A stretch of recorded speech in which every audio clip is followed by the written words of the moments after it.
نحمده ونصلي على رسوله الكريم اما بعد فاعوذ بالله من الشيطان الرجيم بسم الله الرحمن الرحيم رب اشرح لي صدري ويسر لي امري واحلل عقدة من لساني يفقهوا قولي. سورۃ المائدہ آیت نمبر 54 سے 56 تک، 54 سے 56. پہلے تلاوت. اعوذ باللہ من الشیطان الرجیم. مہربان نہایت رحم فرمانے والا ہے. اے لوگو جو ایمان لائے ہو، اگر تم میں سے کوئی اپنے دین سے پھرتا ہے تو پھر جائے. اللہ اور بہت سے ایسے لوگ پیدا کر دے گا جو اللہ کو محبوب ہوں گے اور اللہ ان کو محبوب ہوگا. جو مومنوں پر نرم اور کفار پر سخت ہوں گے، جو اللہ کی راہ میں جد و جہد کریں گے اور کسی ملامت کرنے والے کی ملامت سے نہ ڈریں گے. یہ اللہ کا فضل ہے، جسے چاہتا ہے عطا کرتا ہے. اللہ وسیع ذرائع کا مالک ہے اور سب کچھ جانتا ہے. تمہارے دوست تو حقیقت میں صرف اللہ اور اللہ کا رسول اور وہ اہل ایمان ہیں جو نماز قائم کرتے ہیں، زکوٰۃ دیتے ہیں اور اللہ کے آگے جھکنے والے ہیں، اور جو اللہ اور اس کے رسول اور اہل ایمان کو اپنا رفیق بنا لے، اسے معلوم ہو کہ اللہ کی جماعت ہی غالب رہنے. لوگوں جو ایمان لائے ہو، جو ایمان کا دعویٰ کرتے ہو، من یرتد منکم عن دینہ، جو بھی تم میں سے پھر گیا اپنے دین سے، جس نے بھی اپنے دین سے روگردانی کی، تو اللہ کو اس کی کوئی پرواہ نہیں. ایمان لانے کے بعد اگر اس نے دین سے کوئی دلچسپی ظاہر نہ کی، بلکہ دین کا راستہ مشکل سمجھ کر اس نے چھوڑ دیا، یا دین کا طریقہ ترک کر دیا، یا دین کے لیے کوئی قربانی نہ کی، یا دین کی خدمت کے لیے اس کے دل میں کوئی جذبہ نہ ہوا، یا دین اس کی پرائرٹی نہ ہوئی، تو اللہ کو اس کی کوئی پرواہ نہیں. اللہ اپنی مخلوق میں سے کچھ اور لوگوں کو لے آئے گا. فَسَوْفَ يَأْتِ اللَّهُ بِقَوْمٍ، تو ان قریب اللہ ایک ایسی قوم کو لے آئے گا، يُحِبُّهُمْ وَيُحِبُّونَهُ، جو اللہ کو محبوب ہوں گے اور اللہ ان کو محبوب ہوگا. وہ اللہ کو پیارے ہوں گے اور اللہ ان کو پیارا ہوگا. اللہ کو بندوں کی ضرورت نہیں، نہ اللہ کا دین کسی انسان کا محتاج ہے. اگر کوئی کسی طرح بھی اس کے دین کی کوئی خدمت کر رہا ہے تو اس میں صرف اس کا اپنا ہی فائدہ ہے. وہ اللہ پر اور اللہ کی مخلوق پر کوئی احسان نہیں کر رہا. اور اگر کوئی ایسا سمجھتا ہے تو وہ دراصل خود کو دھوکہ دے رہا ہے، خود نقصان میں ہے. اللہ کو ایسے لوگوں کی کوئی ضرورت نہیں. اور اگر کوئی شخص یہ سمجھتا ہے کہ اگر اس نے دین کا کام نہ کیا تو دین کا کام ہوگا ہی نہیں، وہ انڈسپینسیبل ہے، تو یہ بھی اس کی بھول ہے. کوئی بھی ایسا نہیں جو انڈسپینسیبل ہو، ناگزیر ہو، جس کے بغیر دین کا کام نہ چلے. 1400 سال سے دین پھلتا پھولتا چلا رہا ہے، باقی ہے، قائم ہے، دائم ہے. اللہ ایسے لوگ پیدا کر سکتا ہے جو اللہ کو محبوب ہوں، اللہ ان سے محبت رکھتا ہو. اور اللہ کیسے لوگوں سے محبت رکھتا ہے؟ جو اللہ سے محبت رکھتے ہیں، جن کے اندر خاص کوالٹیز ہیں، جو اللہ کی ذات کو ہر چیز پر مقدم رکھتے ہیں، جن کے دلوں میں اللہ کی عظمت اور بڑائی گھر کر گئی ہے، جو حنیفا مسلمہ ہیں، جو خدا رخ ہیں، جو ہر چیز سے بڑھ کر اپنے رب کو چاہتے ہیں. والذین آمنوا اشد حبا للہ. اور پھر کیسے نہیں ہو سکتا کہ جو اللہ سے محبت رکھتا ہو اللہ اس سے محبت نہ رکھے. لیکن اس کی پہچان کیا ہے کہ واقعی اللہ ان سے محبت رکھتا ہے اور وہ اللہ سے محبت رکھتے ہیں؟ اس کی پہچان ہے اذلۃ علی المؤمنین، وہ مومنوں پر بہت نرم ہیں. اذلہ ذلیل کی جمع ہے، نرم، متواضع، نرم خو، نرم مزاج، فرما بردار. اذلۃ علی المؤمنین، مومنوں کے معاملے میں بہت ہی نرم ہیں، اپنے ساتھیوں کے لیے بہت نرم مزاج ہیں. متواضع ہیں. اعزتنا علی الکافرین، اعزہ عزیز کی جمع ہے، شدید ہیں، زبردست ہیں، عزت والے ہیں. یہاں اعزہ بد اخلاق کے معنی میں نہیں ہے یا جنگجو کے معنی میں نہیں ہے. عزیز کا معنی ہوتا ہے عزت والا، ناقابل شکست. یہ ذلیل کا اپوزٹ ہے، یعنی فرم. اعزتنا علی الکافرین، تو گویا اللہ سے محبت کرنے والے لازمی طور پر ان سب سے محبت رکھتے ہیں جو اللہ سے محبت کرنے والے ہیں. یہ نہیں ہو سکتا کہ کوئی شخص اللہ کی محبت کا دعویٰ تو کرے اور پھر وہ سنگ دل بھی ہو، سخت دل بھی ہو، دوسروں کے لیے اس کے دل میں نرمی نہ ہو، محبت نہ ہو، تواضع نہ ہو، اور وہ پھر تکبر سے خالی نہ ہو. جو اللہ کی بڑائی کو واقعی مان لیتا ہے وہ ذات کی بڑائی کے خول سے باہر آ جاتا ہے. جب ساری تعریف اللہ کے لیے ہے تو پھر وہ اپنی تعریف حاصل کرنے کے لیے کام نہیں کیا کرتا. یہ صرف وہ کام نہیں کرتا جس سے اس کو بڑائی کی غذا ملے. پھر وہ اللہ کے دین کی خاطر بڑی بڑی قربانیاں بھی دے سکتا ہے اور چھوٹے سے چھوٹا کام بھی کر سکتا ہے. معمولی سے معمولی کام کرنے کو بھی تیار ہو جاتا ہے. اور اسی کا نام جہاد ہے. یجاہدون فی سبیل اللہ، وہ اللہ کے راستے میں جہاد کرنے والے ہیں، جد و جہد کرنے والے ہیں، کوشش کرنے والے ہیں، انتھک محنت کرنے والے ہیں. اور یہ کوشش اتنی مسلسل کوشش ہے کہ کوئی چیز اس کے راستے میں رکاوٹ بنتی ہی نہیں. نہ کسی تعریف کرنے والے کی تعریف اور نہ کسی تنقید کرنے والے کی تنقید اور نہ کسی مخالفت کرنے والے کی مخالفت. اسی لیے ساتھ ہی فرمایا وَلَا يَخَافُونَ لَوْمَةَ لَائِمٍ، وہ کسی ملامت کرنے والے کی ملامت سے نہیں ڈرتے اور ڈر کر اپنا کام چھوڑ نہیں دیتے. جس کام کو انہوں نے حق جانا، ضرورت سمجھا، اسے کرتے چلے گئے ہر قیمت پر، ہر حال میں. ذالک فضل اللہ، یہ ہے اللہ کا فضل. یؤتیہ من یشاء، وہ جس کو چاہتا ہے عطا کرتا ہے. اور وہ کس کو عطا کرتا ہے؟ جو خود بھی اپنے لیے کچھ چاہے. واللہ واسع علیم، اور اللہ وسعت والا ہے، علم والا ہے. اس کو سب پتا ہے کہ کون کس چیز کا مستحق ہے، کس کو کیسا فضل دینا چاہیے، کون کس فضل کا مستحق ہے، کس پر کیا انعام و اکرام ہونا چاہیے. اس لیے اس کا یہ فضل ہر ایک کے لیے نہیں، اس کا یہ فضل انہی کے لیے ہے جو ڈیزرو کرتے ہیں. انما ولیکم اللہ، بے شک تمہارا دوست تو اللہ ہے. ورسولہ، اور اس کا رسول. یعنی مخالفتیں ہوں، مشکلات ہوں تو پھر رجوع کس کی طرف؟ اللہ کی طرف. اور پھر رہنمائی اس کے رسول سے. اور ساتھ والذین آمنوا، ایمان والوں کا. کون ایمان والے؟ الذین یقیمون الصلاۃ، جو خود اللہ کے آگے جھکنے والے ہیں، جو نماز قائم کرنے والے ہیں. ان کی سب سے بڑی پہچان یہی ہے. وَيُؤْتُونَ الزَّكَاةَ، اور وہ زکوٰۃ ادا کرنے والے ہیں. دوسروں کے ساتھ اپنی نعمت شیئر کر سکتے ہیں، دوسروں کے خیر خواہ ہیں. وَهُمْ رَاكِعُونَ، اور وہ رکوع کرنے والے ہیں. دوبارہ پھر وہی صفت کہ ان کے اندر تکبر نہیں، عاجزی ہے، جھکاؤ ہے. اللہ کے آگے بھی جھکنے والے ہیں اور بندوں کے لیے بھی کندھے جھکا کر رکھنے والے ہیں. وَمَن يَتَوَلَّ اللَّهَ وَرَسُولَهُ، اور جو کوئی اللہ اور اس کے رسول کو دوست بنائے گا. وَالَّذِينَ آمَنُوا، اور ایمان والوں سے دوستی رکھے گا. فَإِنَّ حِزْبَ اللَّهِ هُمُ الْغَالِبُونَ، تو بے شک اللہ کی جماعت ہی غالب آنے والی ہے. کامیابی اور غلبہ ایسے ہی لوگوں کے لیے ہے کہ جو اللہ تعالیٰ کا حکم ہر حال میں مانے، رسول اللہ صلی اللہ علیہ وسلم کی سنت پر ہر حال میں عمل کرنے والے ہوں، اور اختلاف کے باوجود اہل ایمان کا ساتھ دینے والے ہوں. کیونکہ اہل ایمان سے دوستی ہو نہیں سکتی جب تک کہ ان کی طرف سے پہنچنے والی ناموافق، ناخوشگوار باتوں پر برداشت کی صلاحیت نہ ہو. اختلاف کے باوجود جب تک اتحاد کی صفت نہ ہو. کیونکہ کہنے کو تو جو اللہ اور رسول سے دوستی کرے گا، ہم کہتے ہیں تو بہت ہی اچھی بات ہے، ہم تو ضرور کریں گے.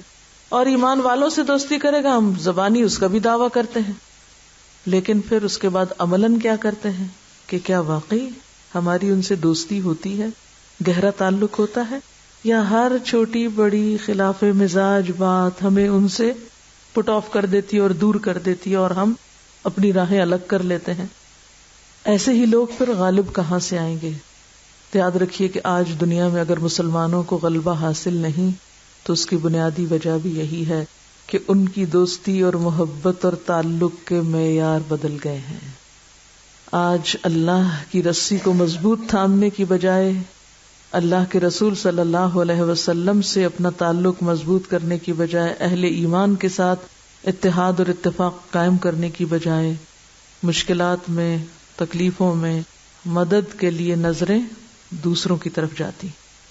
اپنوں سے دشمنی ہے اور غیروں سے دوستی ہے. ایسے لوگ غالب کہاں سے ہو سکتے ہیں؟ یا ایھا الذین آمنوا من یرتد منکم، یرتد سے مرتد اور ارتداد کا لفظ آپ نے عام طور پر سنا ہوگا. یہ لفظ ہے رے دال سے رد کر دینا، ریجیکٹ کر دینا.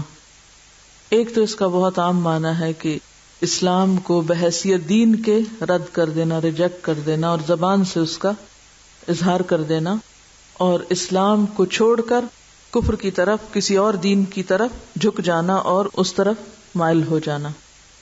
یعنی دین اسلام کو رد کر کے کسی اور دین کو اختیار کر لینا. ایک تو یہ معنی ہے، اور اس میں زبان کی ڈکلیریشن اور عملی صورتحال دونوں چیزیں ہیں. لیکن ایک اور بھی قسم ہے لوگوں کی، وَمِنَ النَّاسِ مَن يَقُولُ آمَنَّا بِاللَّهِ وَبِالْيَوْمِ الْآخِرِ وَمَا هُمْ بِمُؤْمِنِينَ، جو زبان سے تو کہتے ہیں ہم ایمان لائے باللہ وبالیوم الآخر، لیکن ایمان کے تقاضے پورے نہیں کرتے، اس لیے اللہ تعالیٰ ان کو مومن نہیں مانتے. وَمَا هُمْ بِمُؤْمِنِينَ. تو یہ دوسری طرح کا ارتداد کیا ہے کہ خود کو مسلمان بھی ظاہر کرنا، اسلام کے دائرے کے اندر بھی رہنا، نام بھی مسلمانوں والا رکھ لینا، لیکن عملاً اسلام کے کسی اصول پر، کسی طریقے پر کوئی استقامت اختیار نہ کرنا. اور خاص طور پر دین کی خدمت کو اگر ہم لیں، من یرتد منکم عن دینہ، یعنی دین بحیثیت دین چھوڑنا ایک معنی، اور دوسرا دین کو اپنی عملی زندگی میں اختیار نہ کرنا اور دین کے تقاضوں کو پورا نہ کرنا، اور قربانی کی سطح پر دین نہ لینا، زبانی سطح پر لینا، قربانی کی سطح پر نہ لینا. یہ جملہ لکھ لیجئے، بہت سی چیز واضح ہو جائے گی. دین کو صرف زبانی کلامی لینا، جب دین کے لیے قربانی کا وقت آئے تو قربانی نہ دینا، اس وقت دین سے منہ موڑ لینا.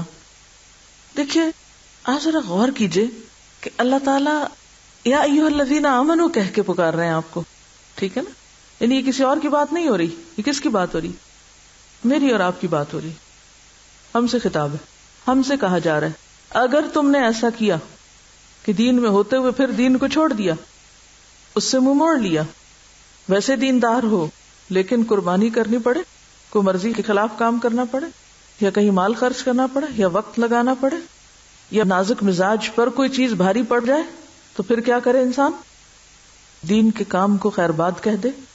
تو اب اس کانٹیکسٹ میں آپ اس کو لیجئے. یہ کون کرتے ہیں؟ یہ کافر تو نہیں کرتے، یہ یا ایھا الذین آمنوا ہی کرتے ہیں. قربانی کی سطح پر دین کو نہیں لیتے. یعنی دین جب ہم سے کسی چیز کو دینے کا مطالبہ کرے، خواہ وہ کوئی بھی چیز ہو، خواہ ہماری عزت ہو، وقت ہو، مال ہو، پسند ہو، خواہشات ہو، کچھ بھی ہو، تو اس وقت ہم اپنا دامن چھڑا لیں، پیچھے ہٹ جائیں.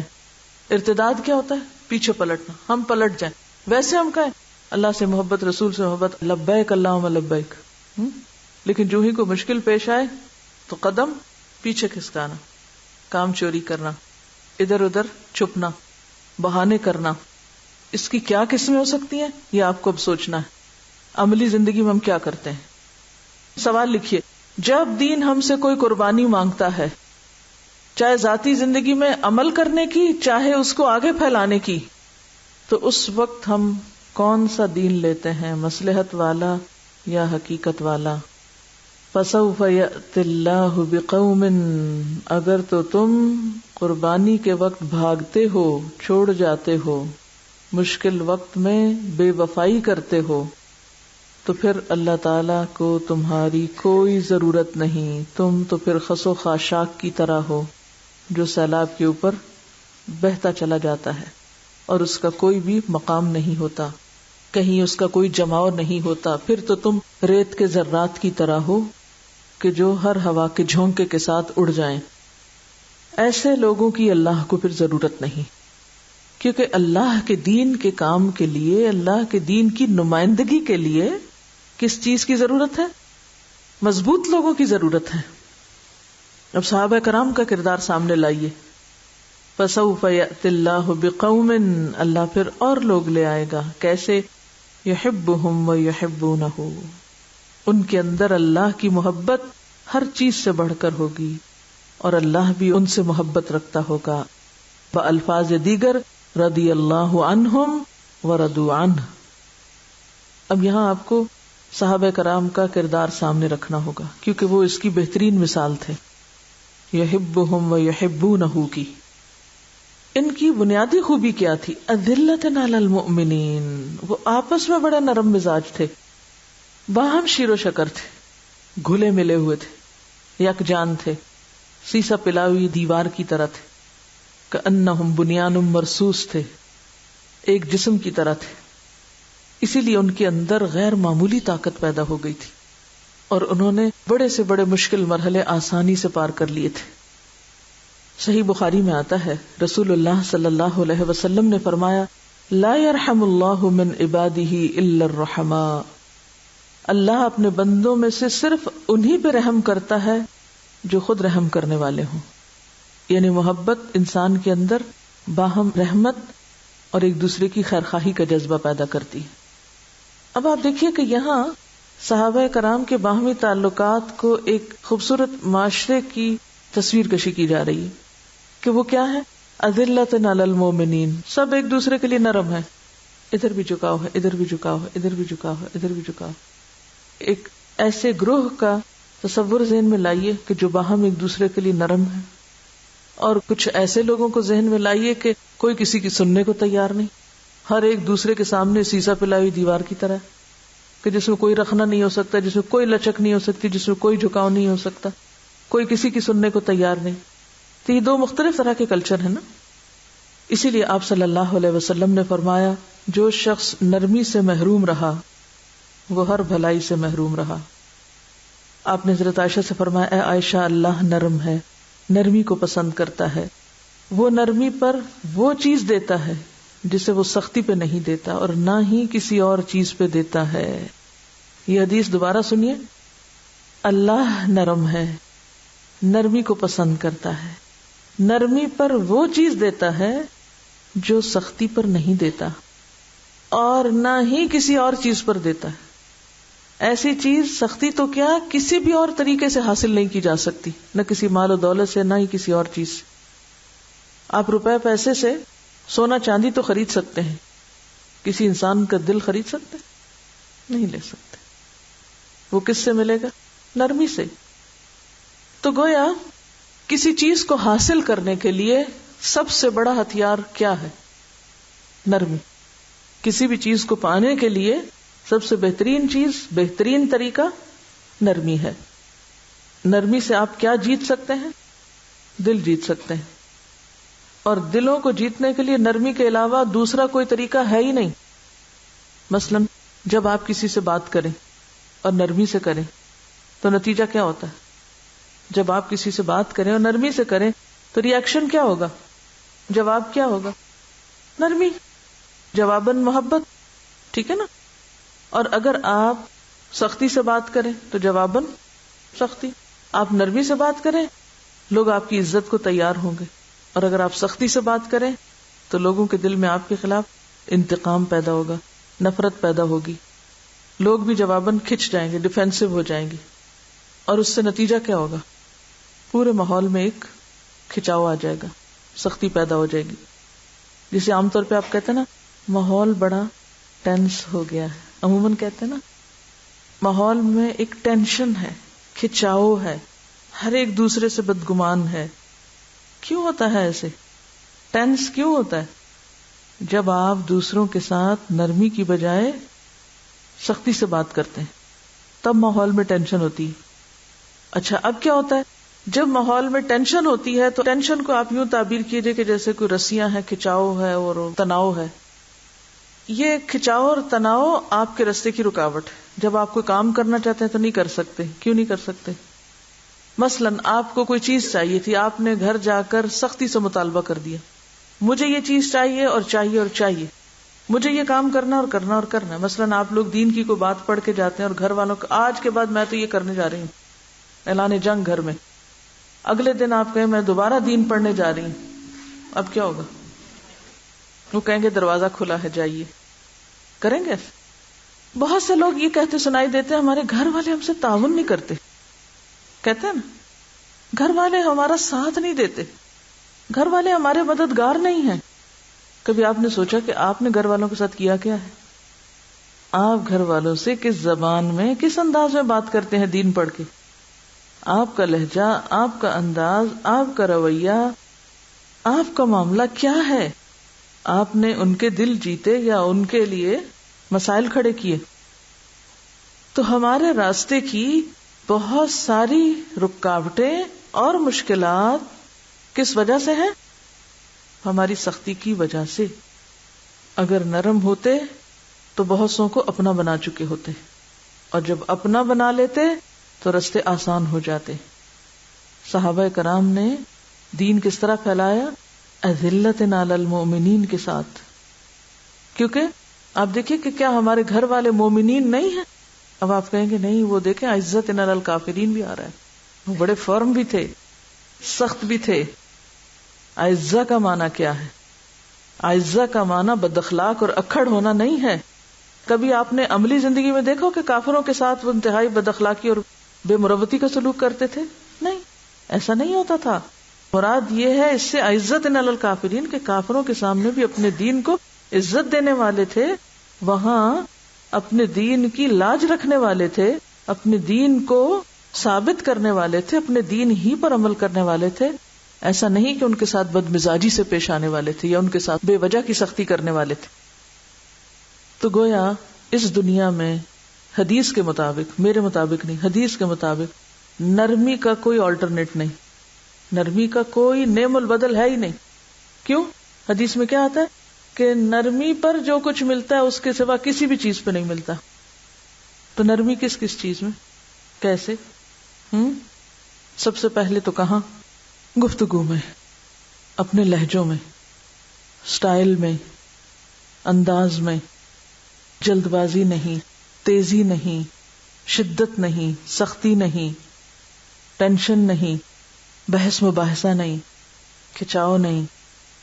آپ دیکھیے کہ اگر آپ کسی پودے کے پاس کھڑے ہوں یا کسی دیوار کے پاس کھڑے ہوں اور اس کو آپ سخت باتیں کریں، وہ کچھ کہے گا آپ کو؟ کچھ نہیں کہے گا نا. لیکن اگر آپ کسی انسان کے سامنے کھڑے ہو کر وہی باتیں دہرائیں، کیا ہوگا؟ کوئی ری ایکشن ہوگا؟ وہ اس سے دگنی سنائے گا آپ کو. فرق کیا ہے ایک دروازے میں اور ایک انسان میں؟ دروازہ لکڑی کا ہے اور انسان زندہ انسان ہے، اس کا دل دماغ ہے. لیکن جب ہم معاملہ کرتے ہیں انسانوں سے تو یہ نہیں سوچتے کہ یہ انسان ہے. کیا سوچ کے معاملہ کرتے ہیں؟ گویا یہ لکڑی کا دروازہ ہے.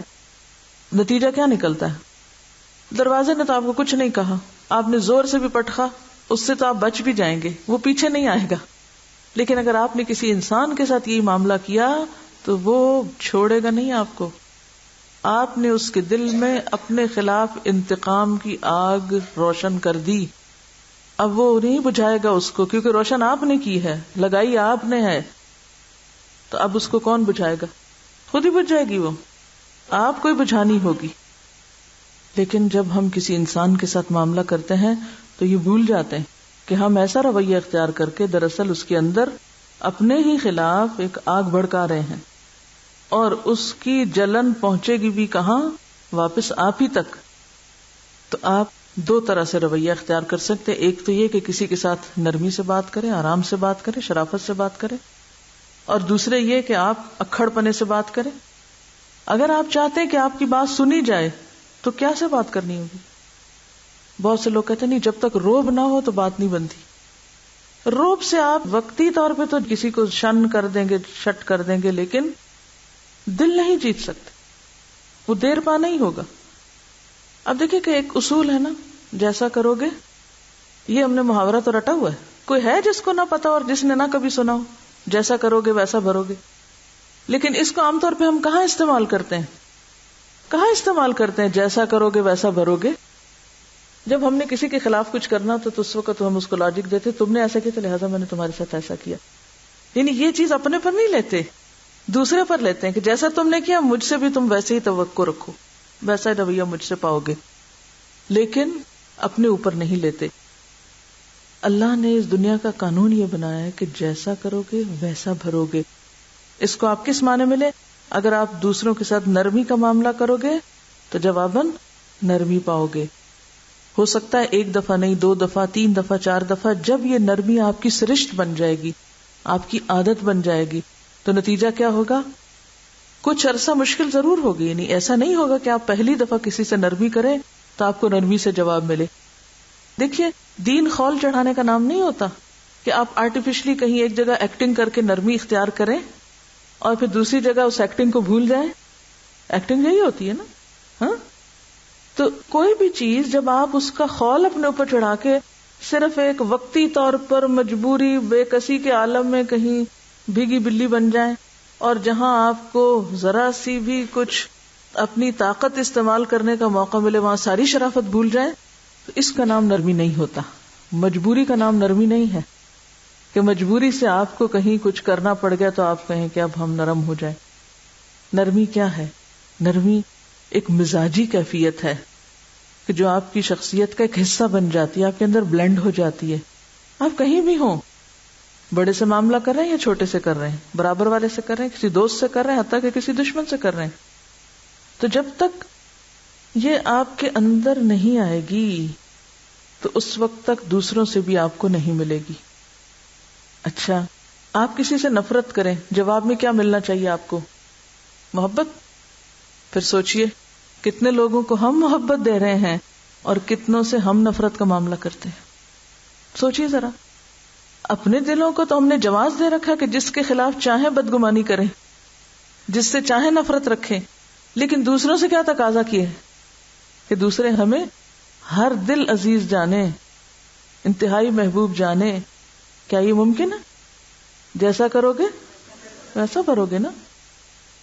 یہ اگر آپ کے ذہن میں بات آ جائے نا کہ اللہ کی عبادت کے لیے, اللہ کے دین کی خدمت کے لیے مجھے دوسرے انسانوں کی مدد کی ضرورت ہے, میں تنہا نہیں چل سکتی, میں تنہا کوئی بڑا کام نہیں کر سکتی, مجھے دوسرے انسانوں کی مدد چاہیے.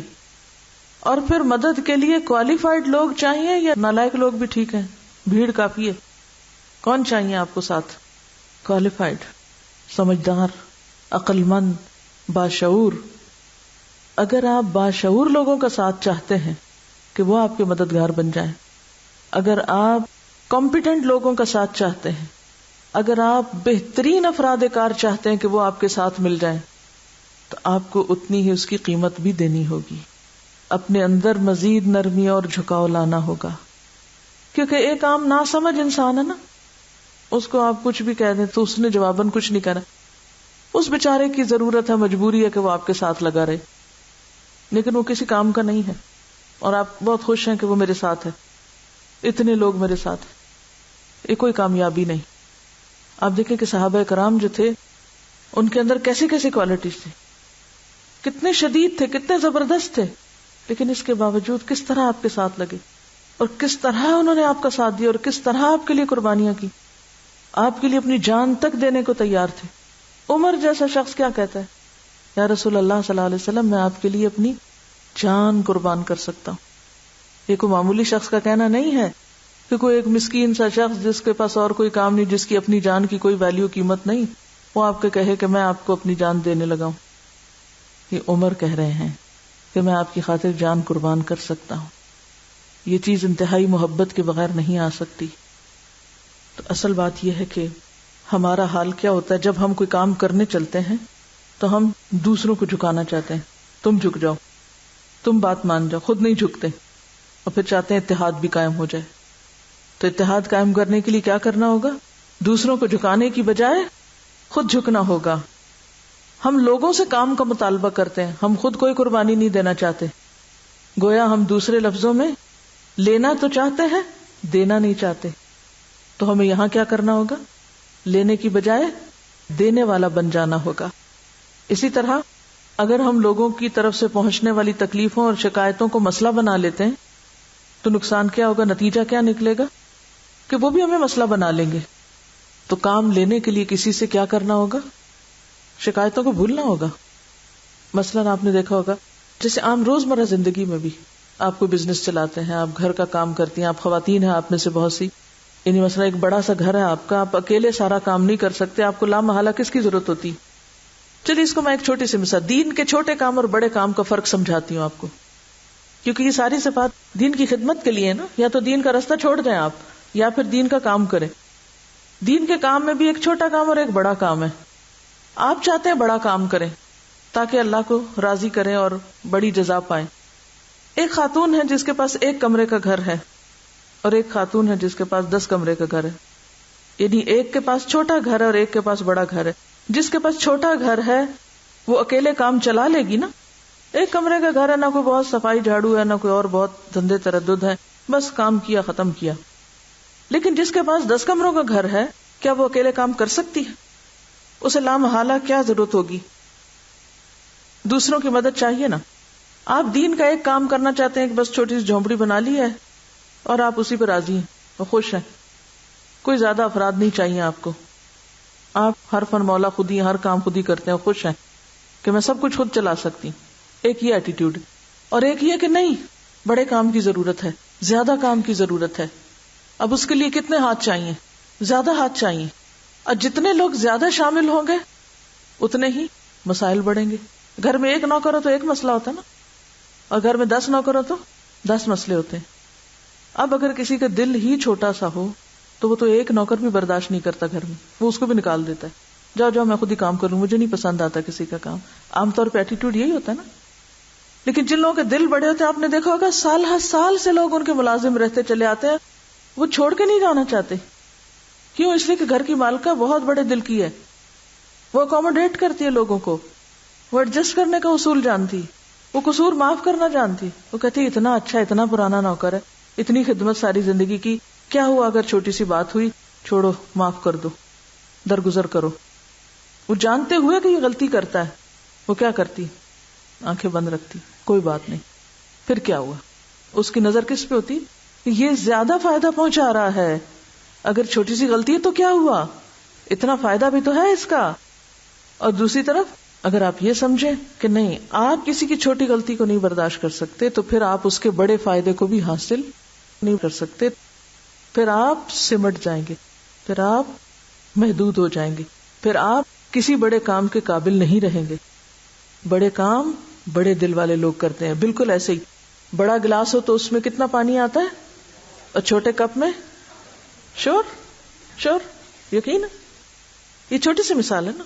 کپ میں زیادہ پانی آتا ہے, جگ میں؟ سوچ کے بولیں. تو پھر جن لوگوں کے دل کپ سے بھی چھوٹے ہوں, وہ جگ جتنے پانی سے سیراب کر سکتے ہیں. کپ تو آپ کی پیاس بھی شاید نہ بجھائے, اور آپ تو دوسروں کی پیاس بجھانے کے لیے اٹھے ہیں, اور آپ کے پاس جگ ہے ہی نہیں, بڑا دل ہے ہی نہیں. آپ ذلت علی المومنین ہو ہی نہیں سکتے, آپ کچھ کرنے کے قابل ہی نہیں ہیں, آپ کوالیفائڈ نہیں ہیں. یہاں جو صفات بیان ہو رہی ہیں یہ اس کوالیفیکیشن کی ہیں جو اللہ کے دین کے کام کے لیے مطلوب ہے. یا آپ اس راستے پہ چلیں گے یا یہ چھوڑ جائیں گے. چھوڑ جائیں گے تو کیا ہوگا؟ اللہ کچھ اور لوگ لے آئے گا. اور اگر آپ یہ کرنا ہی چاہتے ہیں, اس راستے پہ چلنا ہی چاہتے ہیں, تو پھر آپ کو لازماً اپنے اندر یہ صفت پیدا کرنی ہوگی. فَسَوْفَ يَأْتِ اللَّهُ بِقَوْمٍ يُحِبُّهُمْ وَيُحِبُّونَهُ أَذِلَّةٍ عَلَى الْمُؤْمِنِينَ أَعِزَّةٍ عَلَى الْكَافِرِينَ. پہلی صفت ان لوگوں کی کیا بتائی گئی کہ وہ کیا کرنے والے؟ محبتیں عام کرنے والے ہیں. یہ محبت والے لوگ ہیں. اور محبت والے کون ہوتے ہیں؟ دل والے لوگ ہوتے ہیں. جس کے اندر دل نہ ہو وہ محبت تو نہیں کر سکتا نا. تو جو نرم دل ہوگا وہی اذلۃ علی المومنین بھی ہوگا. جو نرم دل ہوگا وہی محبت کر سکے گا. اب 3 حصے ہو گئے بات کے، اللہ سے محبت اور اللہ والوں سے محبت اور نتیجتاً اللہ کی محبت کا آنا، آپ پر پلٹنا. جب تک آپ اللہ سے اور اللہ والوں سے محبت نہیں کرتے آپ محبت کے قابل نہیں، اور جب آپ محبت کے قابل نہیں، آپ کے ساتھ اللہ کی رحمت نہیں، آپ پر اللہ کی عنایت نہیں، آپ اللہ کے دین کا کیا کام کرنے کے قابل ہیں؟ آج کے مسلمانوں کی اور خصوصاً دین کی خدمت کرنے والوں کی سب سے بڑی مشقت یہی ہے کہ ان کے اندر یہ خوبی نہیں ہے، نہ گھر کے اندر اور نہ گھر کے باہر. اذلۃ علی المؤمنین اعزۃ علی الکافرین. کافروں کے سامنے کیسے؟ جو دین کو نہ ماننے والے ہوں ان کے سامنے کیسے؟ اپنے دین کو عزت دینے والے. دین کو عزت دینا کیا ہوتا ہے؟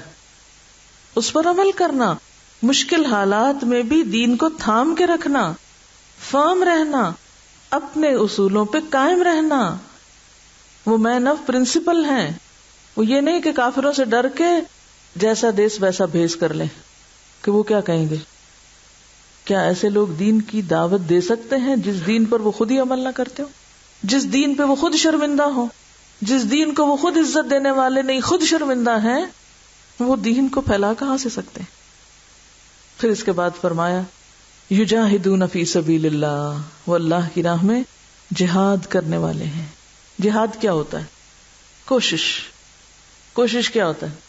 ہل جل، حرکت، مسلسل کام. ہم جہاد کا ایک معنی پیش کر کے کہ جنگ کرنا، اور اس کے بعد سوچتے ہیں کہ عورتوں پہ جنگ فرضی نہیں ہے اس لیے ہمارے لیے تو کوئی جہاد ہی نہیں ہے، اور بس خلاص قصہ ختم. یہ تو منسوخ ہے، حکم آ جائے ہی نہیں، یا کم از کم میری ذات کی حد تک نہیں. تو یجاہدون فی سبیل اللہ، اللہ کے راستے میں اللہ کی خاطر جہاد کرنے والے ہیں. اور جہاد کہتے ہیں مسلسل کوشش کو، محنت کو، اٹموسٹ اسٹرگل، انتھک محنت، انتھک کوشش، کبھی نہ ختم ہونے والی کوشش. اور یہ کوشش کیسے ہوتی؟ کس کس محاذ پہ ہوتی؟ سب سے پہلے اپنے ساتھ. آپ یوں لکھیے، یہ جو ساری باتیں لمبی چوڑی میں نے بتائی ان کو ایک لفظ میں لکھیے، سچی کوشش. جہاد کیا ہے؟ سچی کوشش، جیسے واقعی کوشش کہا جائے، جیسے واقعی محنت کہا جائے. سب سے پہلے اپنے ساتھ. اب دیکھیے کہ ہمارے اندر کیا ہے، ہم کس چیز کے بنے ہوئے ہیں؟ خواہشات کے.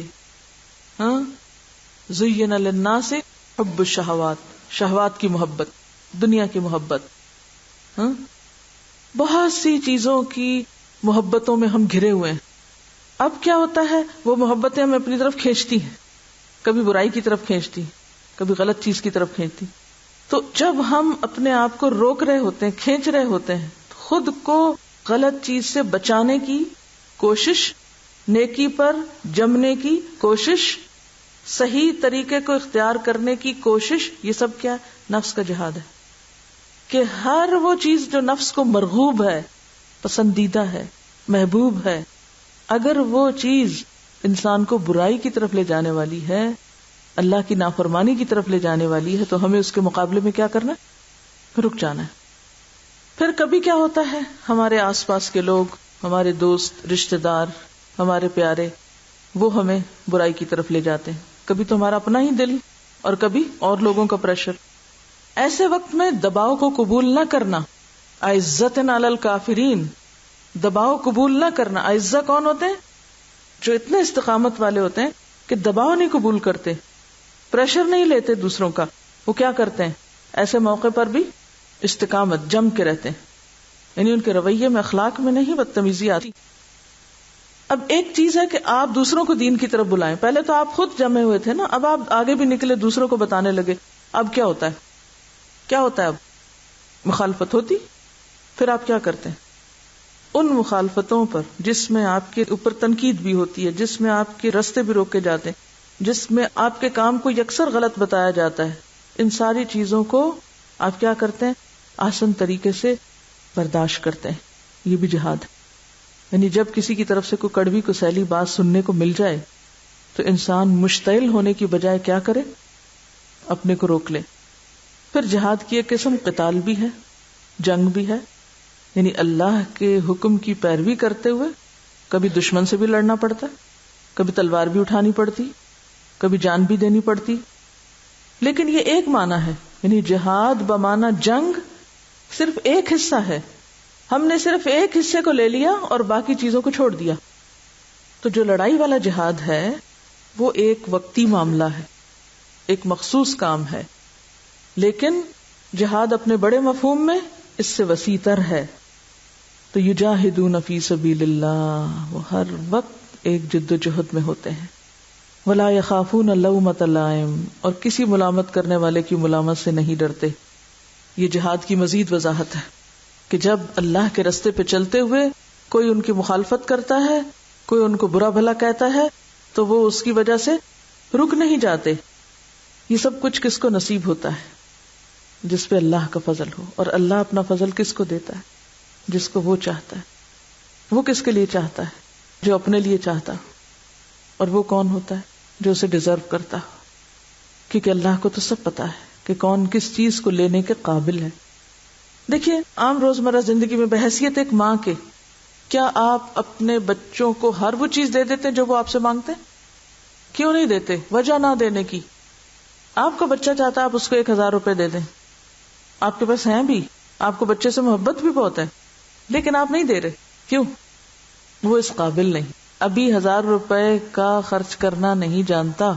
یہ دیا تو یہ نقصان کر بیٹھے گا، مس یوز کرے گا. اسی طرح اس مثال سے آپ سمجھ سکتے ہیں کہ اللہ تعالی اپنے مومن بندوں سے محبت بھی کرتا ہے، لیکن کچھ انعامات ان کو نہیں دیتا. کیوں؟ وہ بھی ڈیزرو نہیں کرتے، وہ بھی ان کو اٹھانے کے قابل نہیں، لینے کی صلاحیت ہی نہیں.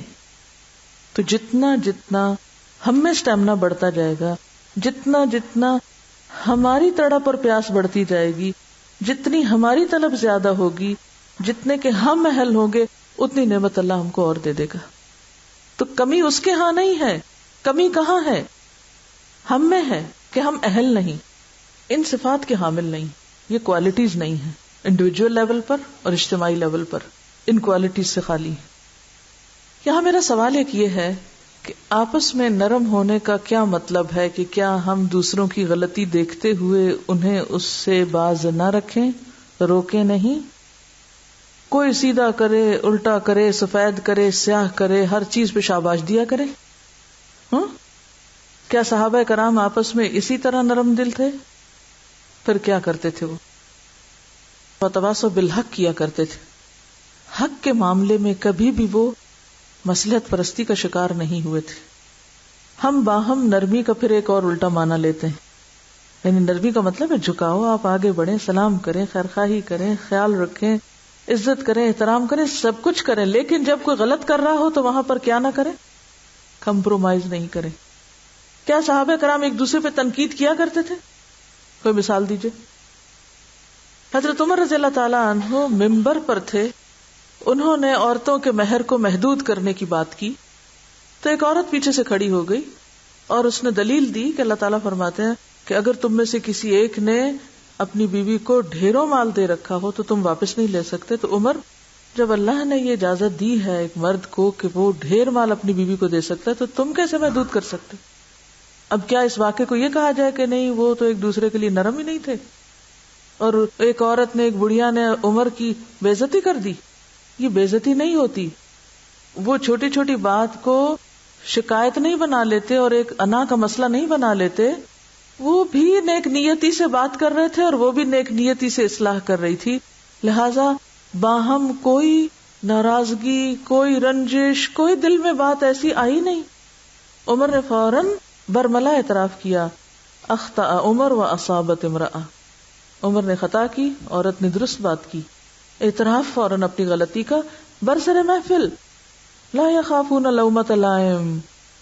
اگر کوئی ان پہ تنقید کرے تو بھڑک نہیں اٹھتے، دلوں میں گرج نہیں پال لیتے. آج ہم اتنے چھوٹے دل کے ہیں کہ اگر ہمیں کوئی کسی غلطی پر روک دے تو ہم اتنے چھوئی موئی ہیں، عرصوں نہیں بھولتے، جلتے کوڑتے رہتے ہیں، گرہ لگا کے بیٹھ جاتے ہیں، روتے دھوتے ہیں. کہنا ہی تھا اس کو تو کہیں باہر کہہ دیتی، الگ کہہ دیتی، یہاں کیوں کہا؟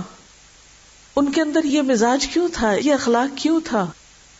ایک عورت تنقید کر رہی ہے، عمر اعتراف کر رہے ہیں، ساری بھیڑ میں، مجمع میں کوئی مائنڈ نہیں کر رہا. کیوں؟ کیا چیز تھی؟ ایک سنگل فیکٹر، ذات کی بڑائی نہیں تھی نا.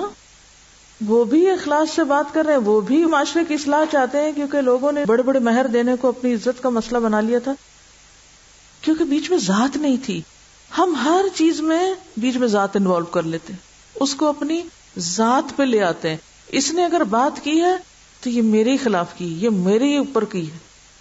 اتحاد کی راہ میں، ٹیم ورک کے راستے میں بہت بڑی رکاوٹ کہ اگر کوئی نیک نیتی سے بھی کوئی مشورہ دے دے تو اس کو ہم اپنے خلاف لے لیتے ہیں، اور عموماً مشورہ قبول نہیں کرنا چاہتے، عموماً کسی دوسرے کی رائے کو جگہ ہی نہیں دیتے، کسی کو تنقید کا موقع ہی نہیں دیتے، کسی کو اصلاح کی گنجائش ہی نہیں دیتے، کیونکہ اس کو ہم اپنے خلاف لے لیتے ہیں اور فوراً معذرتیں، عذر اور اس کی صفائی پیش کرنا شروع کر دیتے ہیں. لہذا اصل کام تو پیچھے رہ جاتا ہے اور ہم آپس میں ایک دوسرے سے ٹکرانے لگتے ہیں. ذات کو مسئلہ کون بناتا ہے؟ ذاتی عزت بےزتی کون بہت اہم بنا لیتا ہے؟ کون اس کو بہت زیادہ اہمیت دیتا ہے؟ ہاں، جو اپنی ذات کی بڑائی کے لیے نکلتا ہے. غزوہ تبوک کے موقع پر دیکھیے منافقین کا طرز عمل کیا تھا. وہ ایک معذرتیں کر رہا تھا آ کے اور اپنی ذات کی صفائیاں پیش کر رہا تھا، اور جو سچے تھے انہوں نے کوئی ذات کی صفائی نہیں کی، انہوں نے اپنی غلطی کا اعتراف کر لیا، کیونکہ ذات تو نہیں نہ تھی وہاں، وہ تو آخرت تھی. کوئی شاگرد استاد کو کہہ دے کہ میں آپ کی اس بات سے اتفاق نہیں کرتا، یا استاد اگر شاگرد کو کہہ دے کہ میں تمہاری اس بات سے اتفاق نہیں کرتا، تو عموماً ہم لوگوں کا اخلاق کیا ہے، نتیجہ کیا نکلتا، اس کا رزلٹ کیا ہوتا ہے؟ آئندہ دونوں ایک دوسرے کی شکل نہیں دیکھتے، کیونکہ دونوں ذات کے لیے جمع ہوئے ہیں. اس کی بھی ذات کو ٹھیس پہنچ گئی، اس کی بھی پہنچ گئی، وہ بھی روتا چلا گیا، وہ بھی روتا وہ ادھر چلا گیا، اور دین کا کام چراہے پر رہ گیا. بڑے خوبصورت جذبوں سے نکلے تھے گھر سے. یہی ہو رہا نا ہمارے دینی مجلسوں میں اور دینی حلقوں میں. اور جب تک لا یخافون لومۃ لائم کی صفت نہ ہو، آپ دین کے کام کے قابل نہیں ہیں. آپ کچے برتن ہیں جس کی ہنا ہر تھوڑی سی ٹھوکر سے ٹوٹ جاتی. کچا برتن ایسے ہی ٹوٹتا ہے نا، تھوڑے سے ٹھوکر لگنے کی دیر ہے، لیکن پکا برتن جو آگ سے بھٹی سے نکل چکا ہو وہ چھوٹے موٹے ٹھکور سے نہیں ٹوٹتا ہوتا. تو نیک نیتی کے ساتھ تنقید کی جائے، بدتمیزی نہ کی جائے، بد اخلاقی نہ کی جائے. آپ ایک دوسرے کو دلیل سے غلط ثابت کر سکتے ہیں اور دوسرا اس کا اعتراف بھی کر سکتا ہے یا اپنی مزید دلیل پیش کر سکتا ہے، لیکن وہ ایک دوسرے کو چھوڑتے نہیں ہوتے، ایک دوسرے کو کاٹتے نہیں. بات پر تنقید ہوتی ہے، کام پر ہوتی ہے، نہ کہ ذات پر. ہم لوگ کام پہ تو کسی کی تنقید کرنا جانتے نہیں، ذاتیات پہ فوراً اتر آتے، اور جب کسی کے کام میں ہمیں کوئی خرابی نظر نہیں آتی تو ہم فوراً کیا ڈھونڈنے لگتے ہیں؟ ذاتی عیب. اور ذاتی عیب دوسرے کے اچھالنے لگتے ہیں. وہ دیکھو بیٹھتا کیسے ہے، وہ کھڑا کیسے ہوتا ہے، وہ یہ کیسے کرتا ہے، وہ کیسے کرتا ہے، وہ اس کے ساتھ کے لوگ کیسے کرتے ہیں. فوراً یہ باتیں شروع کر دیتے ہیں. ہماری تنقید اور ان لوگوں کی تنقید میں فرق کیا تھا؟ کام اور ذات کا، یا بات اور ذات کا. اچھا، کرنے والے بھی یہی کرتے ہیں اور لینے والے بھی کیا کرتے ہیں؟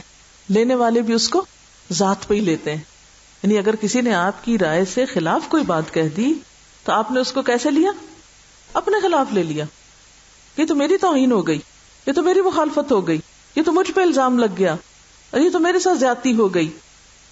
اور یاد رکھیے کہ تنقید کی چوٹ، ملامت کی چوٹ آسان نہیں ہوتا سہنا، بہت کڑوی ہوتی ہے، بہت تکلیف دہ ہوتی ہے، بہت سخت ہوتی ہے. لیکن بعض اوقات آپریشن ضروری بھی ہوتا ہے. ہاں، اچھا ڈاکٹر پہلے اینستھیزیا دیتا ہے، ایسا ماحول پیدا کرتا ہے کہ جس سے دوسرا شخص اس کو لے جائے، برداشت کر جائے.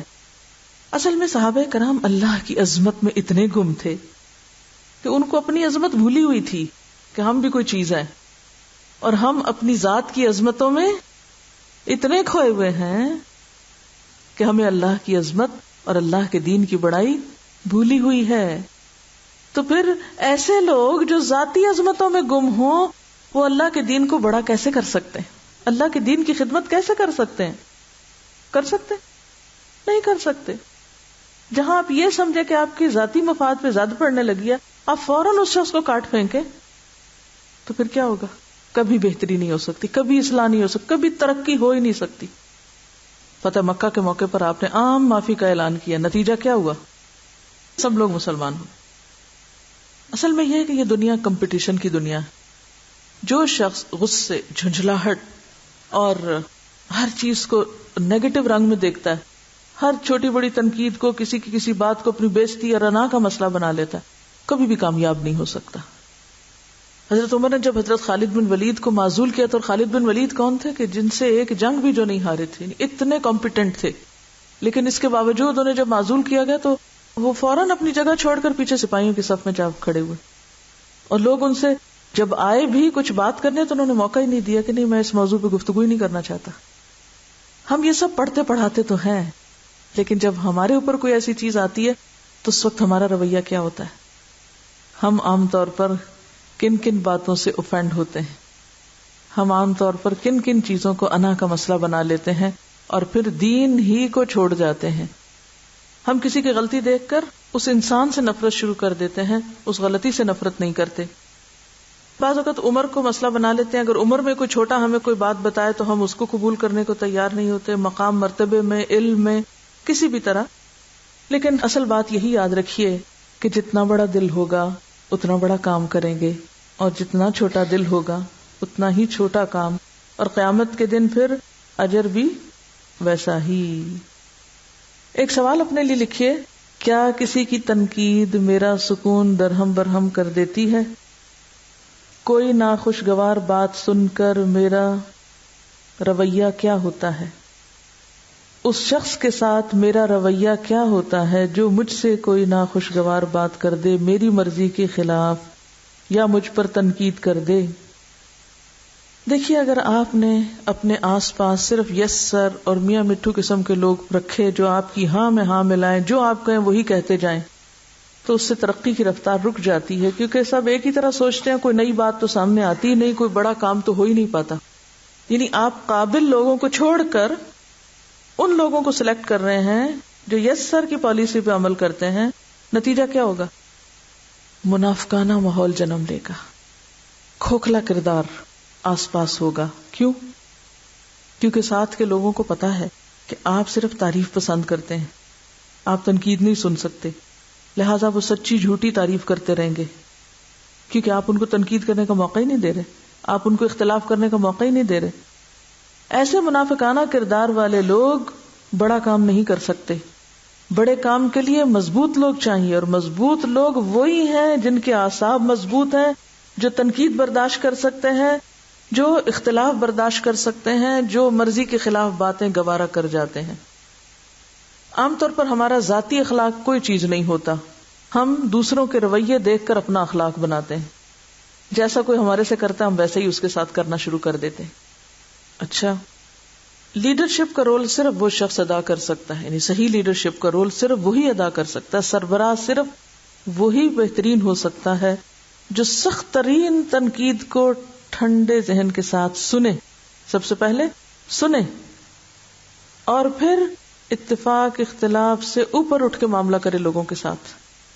یعنی وہ شخص لیڈرشپ کے لائق ہی نہیں، وہ شخص لوگوں کی رہنمائی کے قابل ہی نہیں، وہ شخص معلم ہو ہی نہیں سکتا، وہ شخص دین کا خادم بن ہی نہیں سکتا، وہ شخص دین کی مدد کرنے والا ہو ہی نہیں سکتا جو تنقید نہیں سن سکتا، یا تنقید کرنے والوں سے محبت نہیں کر سکتا، یا تنقید کرنے والوں کو ساتھ لے کے نہیں چل سکتا.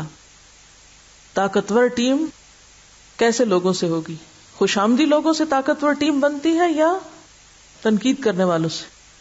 تنقید کرنے والوں سے.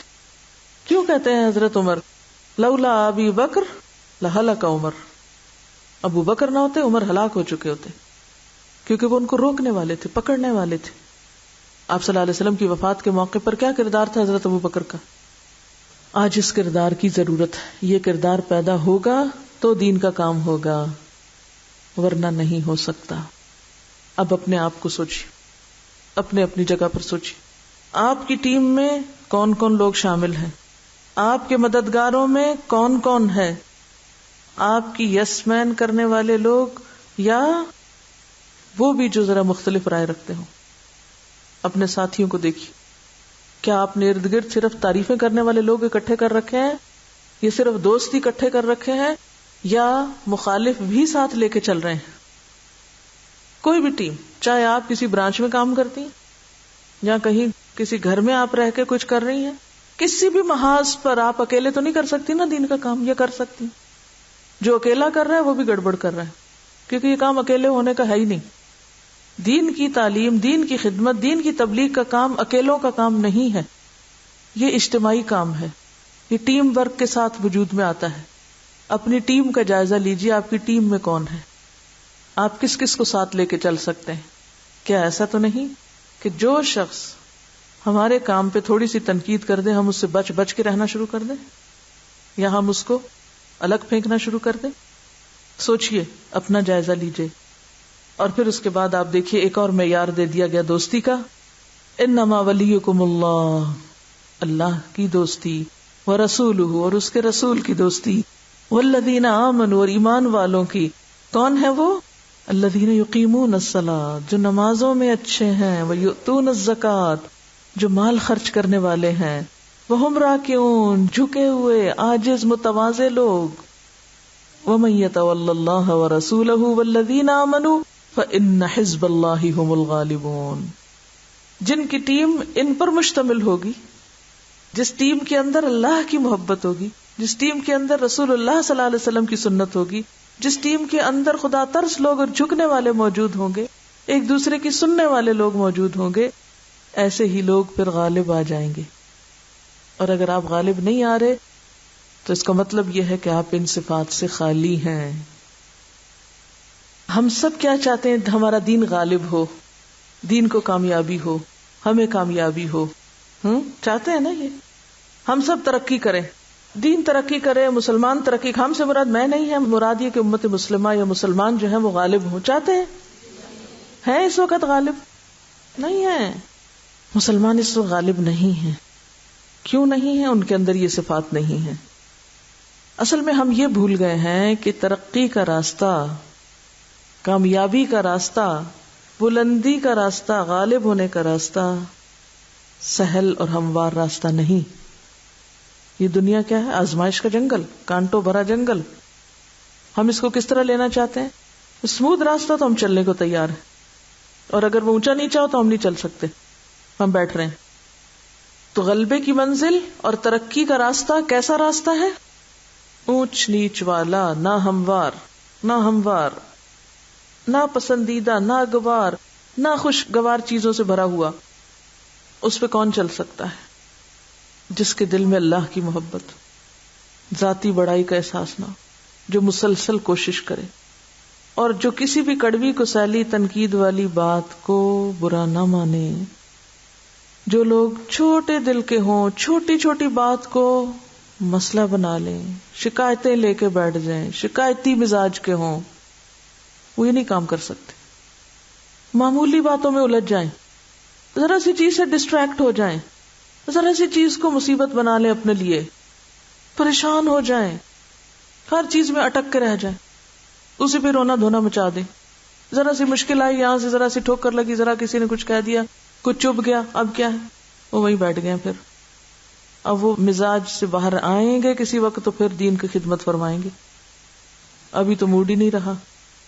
ہم تو اتنے سینسٹیو ہیں, اتنے حساس ہیں, اور سب اپنی ذات کے معاملے میں, کہ چھوٹی چھوٹی بات ہمیں دوسروں کی بری لگ جاتی, پھر ہم اس پہ روتے دھوتے رہتے ہیں, پھر ہم اس کو انا کا مسئلہ بنا لیتے ہیں, پھر ہم اس کو عزت نفس کا خوبصورت نام دے دیتے ہیں, اور سب کچھ چھوڑ کے بیٹھ جاتے ہیں. تو بات یہ ہے کہ کامیاب صرف وہ ہو سکتا ہے جو کانٹوں سے الجھے بغیر تقویٰ کا طریقہ اختیار کرتے ہوئے اپنا سفر جاری رکھے, اور اپنی یکسوئی کو, حنیف و مسلمہ ہونے کو, اپنی دل جمعی کو ہر حال میں برقرار رکھے. کوئی تنقید اس کے دل کا سکون درہم برہم نہ کرے, کسی بھی تلخ ترین تجربے سے بے حوصلہ نہ ہو, انتہائی ناکامی سے بھی ناخوش نہ ہو, پھر بھی جم کرے. یہی رستہ ہے, جانا ہی ادھر ہے, دوسرا تو کوئی رستہ ہے ہی کوئی نہیں. وہ گر گر کر اٹھے, وہ لڑک لڑک کر بھی چلتا رہے. ایسے ہی لوگ اللہ کو چاہیے. اگر تم ایسے نہیں ہو اللہ اور لے آئے گا، پھر اللہ کا فضل بھی انہیں پر ہوگا. تو کرنا کیا آپ نے؟ کوئی اصول بنائیے آج کے لیے، کوئی ریزولوشن پاس کیجئے، کوئی قرارداد پاس کیجئے. کیا کریں گے آج کے بعد؟ ایک تو نرمی پیدا کریں گے. اور لیکچر میرا انتہائی سخت تھا. آپ کہیں گے یہ آپ کس نرمی کی دعوت دے رہی ہیں اتنی سخت باتیں کر کے؟ ہاں، کیا کریں گے آج کے بعد؟ جو کریں گے وہی کہیے، جو نہیں کرنا وہ نہ کہیے. تنقید سے بھی خوش ہوا کریں، ہنس پڑا کریں، مسکرا دیا کریں. آپ صلی اللہ علیہ وسلم نے اپنی ذات کے لیے کبھی بدلہ نہیں لیا. تو آپ دیکھیے کہ ہر چیز آسان ہو جائے گی. دوسروں کی تنقید کو پازیٹیولی لیں، اپنی کمی پہ غور کریں اور اس کو پورا کرنے کی کوشش کریں، اور اس کے بعد اس سے نکل آئیں. اور کرنے کا کام یہ ہے کہ چلتے رہنا ہے. کیا آپ کا دل چاہتا ہے کہ قیامت کے دن آپ کو نبی صلی اللہ علیہ وسلم کی رفاقت میسر آئے؟ تو پھر آپ کے اندر کون سا اخلاق ہوگا کہ آپ بھی ان کے قریب ہو سکیں؟ وہی جو صحابہ کرام کا تھا. تو اللہ تعالیٰ سے دعا ہے کہ اللہ تعالیٰ ہمارے اندر یہ صفات پیدا کرے تاکہ ہم اس کے دین کے کام کے قابل ہوں، اور کل قیامت کے دن جب آپ کو منہ دکھائیں تو ہم سرخرو ہوں. سبحانک اللہم و بحمدک نشہد ان لا الہ الا انت نستغفرک و نتوب الیک. والسلام علیکم ورحمۃ اللہ وبرکاتہ.